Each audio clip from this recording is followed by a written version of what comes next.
Bonjour, notre chronique hebdomadaire est consacrée à François Hollande, un président dont la cote de satisfaction est tombée à 4%. La boucle est bouclée pour François Hollande. L'impopularité et même le rejet, il a déjà connu. Au début de l'année 2011, les socialistes le surnommaient même Monsieur 3%. À l'époque, le futur chef de l'État se traînait dans les enquêtes sous les radars des sondeurs, derrière l'intouchable Dominique Strauss-Kahn. Et puis la suite, on la connaît. François Hollande, tel un gagnant du loto, va connaître une incroyable baraka qui lui permettra de s'installer à l'Élysée. 5 ans plus tard, le voilà devenu président 4%, c'est-à-dire la part exacte de Français se déclarant satisfaits de son action, selon une étude du Centre de la vie politique publiée dans Le Monde. Son quinquennat aura donc été un cauchemar pour les Français, pour lui, pour le PS, pour la gauche.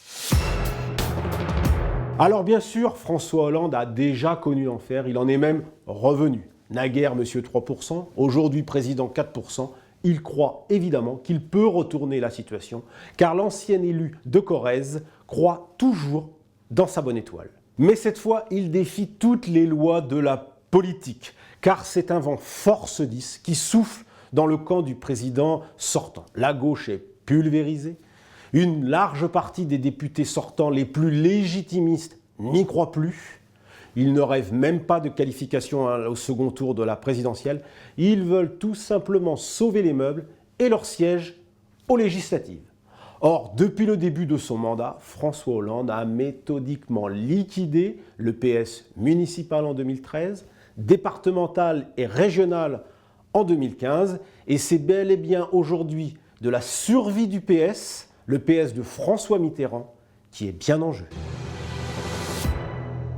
Les sondages sur la présidentielle se suivent et se ressemblent. François Hollande est donné quasi systématiquement éliminé dès le premier tour, quelle que soit l'hypothèse testée avec les candidats les Républicains, à l'exception du scénario hautement improbable avec Jean-François Copé. Mais la dernière enquête de l'IFOP, publiée par Paris Match, rend encore plus compliquée la situation de François Hollande puisqu'il est désormais au coude à coude avec son vieux rival Jean-Luc Mélenchon et même donné derrière le leader de la gauche dans une enquête publiée dans le Figaro et réalisée par la Sofres. Il serait même 4e, voire 5e en cas d'entrée en lice d'Emmanuel Macron. C'est donc une humiliation sans précédent qui attend le président sortant l'an prochain.